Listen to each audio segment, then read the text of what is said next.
the question, what is a polynomial? Polynomial,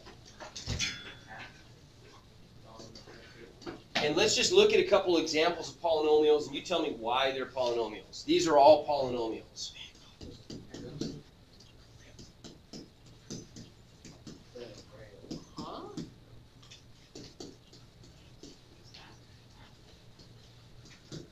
Okay, why are those? What are they? What are they? What's a polynomial? Tell me something about a polynomial. They all have a variable.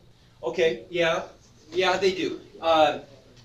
Some sort of Technically, I could even call something like that. It's a monomial. Poly means many. Mono means one. Bi means two. Tri means three.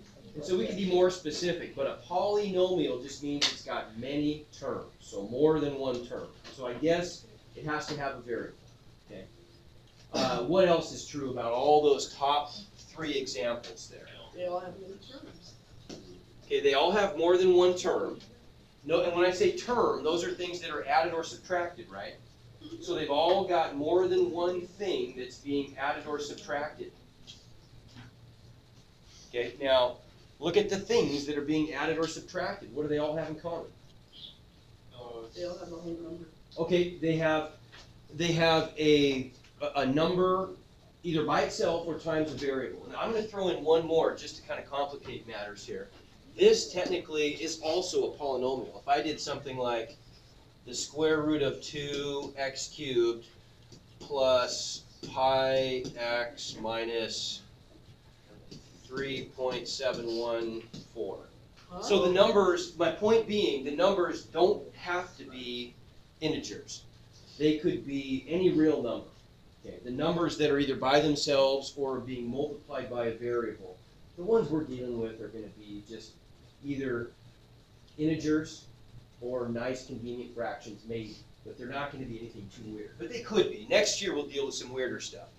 So I could have, strange numbers, as long as they're numbers of any kind that are by themselves or times the variables, that's okay. But there is one more really important factor that we have to, factor's a bad word, one more important characteristic of polynomials that we have to consider. Look at all the exponents that you see here. Now, what's the exponent there that's invisible? 1. Okay. Okay. And technically, there's even an exponent there. Now, this is weird a little bit, but 7 is really being multiplied by x to what power? 0. 0. Because anything to the 0 always equals what? 0. No. 1. Any number to the 0 is always equal to 1. Except 0 itself. You can't take 0 to the 0. But any other number to the 0 power always equals 1. It's a weird property. So even if we want to look at it that way, even those other exponents that don't normally show up are zeros. So now how would you describe all of those numbers that appear in the exponents? They're also 0, 1, 2, 3. I could keep going. 4, 5, 6, There 7. are many numbers. 8, 9, 10. 8, 9, 10, etc. Forever. But notice that none of them are what? Negative. Okay? And so none are negative. They're all 0 or positive. What else do you notice about them? None of them are decimals. None of them are fractions, right? So how do we describe that set of numbers that are integers starting at 0 and counting forward? 0, 1, 2, 3. What do we call that set? Going back to last year, and the year before, and the year before? No, more to it. Positive and 0. What do we call those? We call those the whole numbers, right? Whole numbers are 0 and then the counting numbers. Okay? Have you not heard that before? Yeah, I heard it. I'm sure you I have. just didn't want Anyway, it's okay. Not that it's even that big a deal. My point is just that those are the numbers that the exponents can be. The exponents in a polynomial can only be 0 or positive integers. They can't be fractions. They can't be negative. They can't be decimals, etc. Okay. So those are polynomials. That's really all we need to know about them for now. That's fine. Next year we'll do more with them, but for now that's plenty, maybe more than we need. Okay, so let's take an example of So a couple examples of multiplying out polynomials. What do we do if we have something like, now don't say it out loud.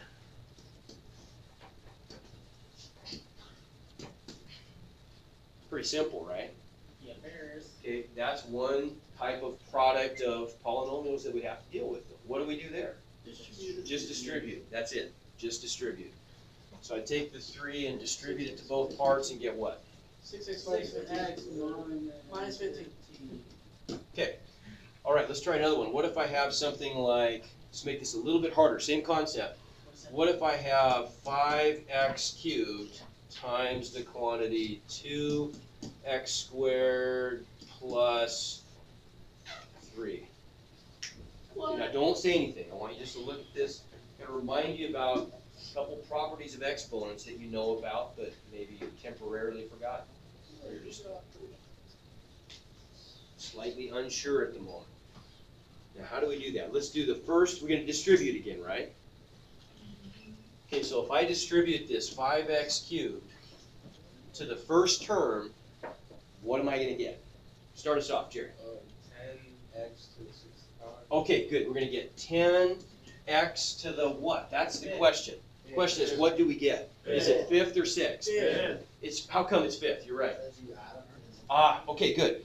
Because when we multiply like bases, we add the exponents, right? So if we do something like this, if we take x cubed times x squared, we get x to the 3 plus 2.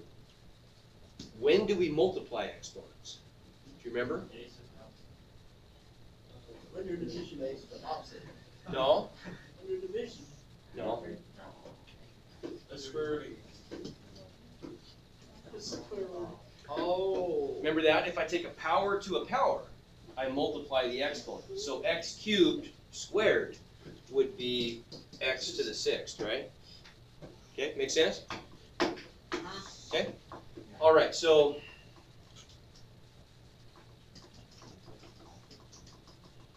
let's finish this one up, I guess. Whoops. So I get x to the 5th, and then if I distribute the 5x cubed over here, what do I get? 15x cubed. Okay, no big deal, right? Okay, let's get a little harder. What if we take 2 polynomials, each with 2 terms, so 2 binomials, if I want to multiply those. So let's say I've got something like x plus 2 times 2x minus 4. Don't you FOIL thing? Okay, I can FOIL. Yeah, if I'm multiplying two binomials out, then I can always use the trick called FOIL. But you might forget FOIL. So here's how I want you to remember it. All you do when you FOIL is you're just distributing. That's all you're doing. So I'm going to take, when I distribute this thing out, if I FOIL, what's the F stand for? Flip. First times first, right? So I'm going to take the product of the first term times the first term. So it looks like that. So what's that equal to? What's x times 2x? 2x. Okay? What does the O stand for in FOIL? Outside. Outside. So I've got the first then and the last, right? So I'm going to connect those two. Okay, so that's going to give me what? Minus 4x. Okay, what about, I don't like this color. Hang on, I got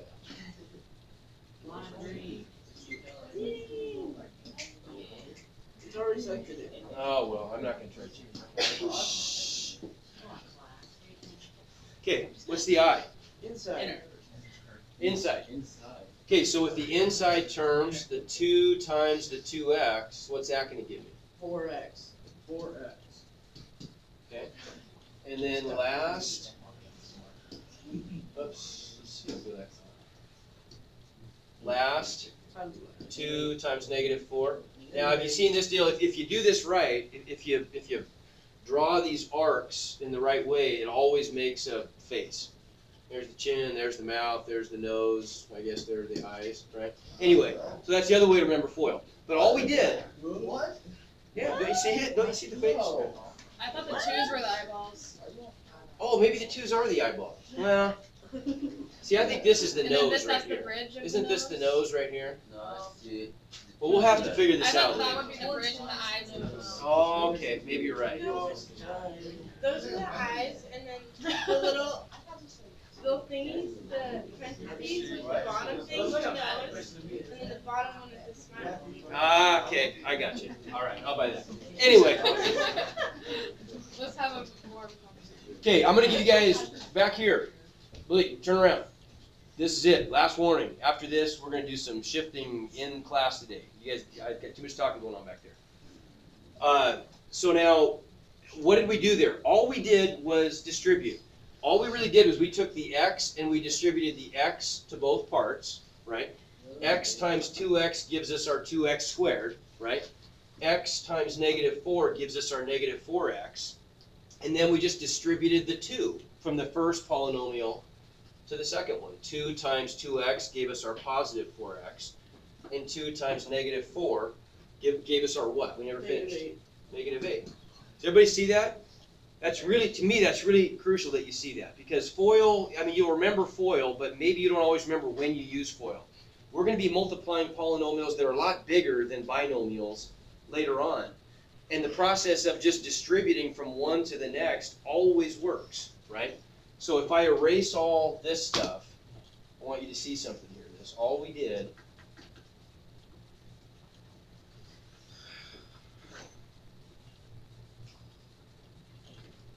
Bear with me for just a second.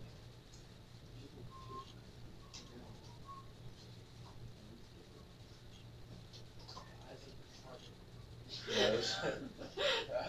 I didn't claim to be an artist. That's all right. So all I did was I took this x and I distributed the x through to both terms, and that gave me that and that, right? And I took the positive 2 and I distributed that through to both terms and got those two, right? That's all it is, okay? And then I combine like terms, and what's my final answer? 2x squared. What do these add to? Zero. 0, so I just leave that out of there. So I just get 2x squared minus 8 in this case, right? Okay, now that process, by the way, of multiplying out polynomials is called expanding. So whenever I'm multiplying stuff together and getting a big string of terms, that's expanding, because I've made it longer, I've made it bigger, right? Okay, this whole process. What would I do if I had, let's say, something a little harder? What if I had x plus 1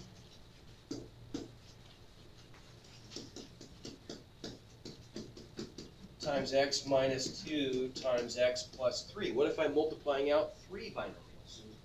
Suggestion. Same kind of thing, yeah.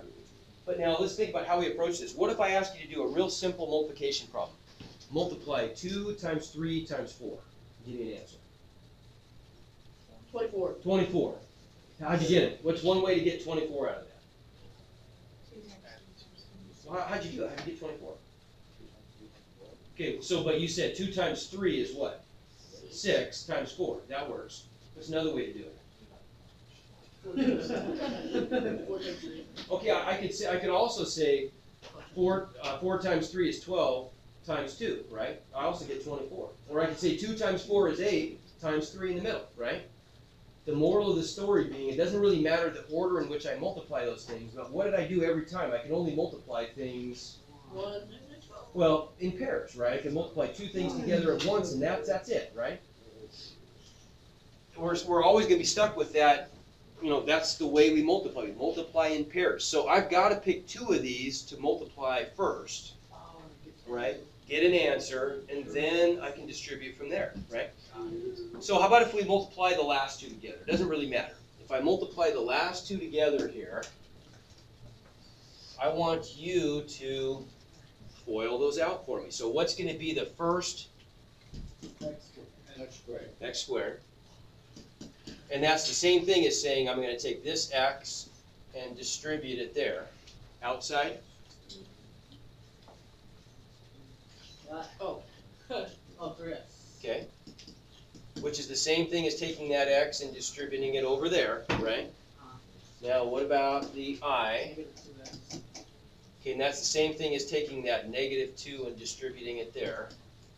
And then finally, which is like taking the -2 and distributing it there, right? Okay. Now I can simplify that though. What is that?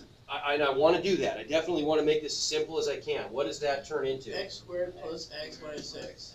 Okay, 3x minus 2x, just 1x, right? And then minus 6. Okay, what do I do with this guy out front? Well, we haven't done anything with him yet. He's still being multiplied by that whole big second polynomial. So now what? So tell me, raise hands. Let's see some hands here. What do we do? Now, we said that FOILing was just distributing, right? So, yes, sir, what do you think? Wouldn't you just leave the x squared and just go straight to doing just multiplying the x from the first one to the x? Okay, I like that. Okay, so we're gonna take the x from the first one. So here it is, this guy, and we're gonna do what with it? Okay, we're gonna multiply that. In fact, all the way through. I have to distribute it to all three parts, right?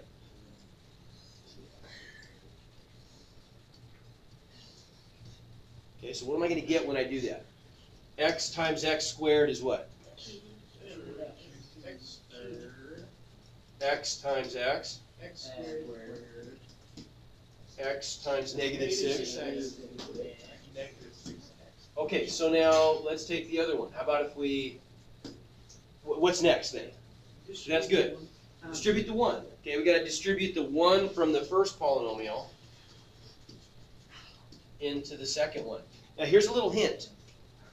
There's nothing special necessarily about distributing from the first one to the second one. I also could have distributed that blue x squared all the way through this first polynomial, distributed the blue x all the way through, and the -6 all the way through. But what's the disadvantage of doing that?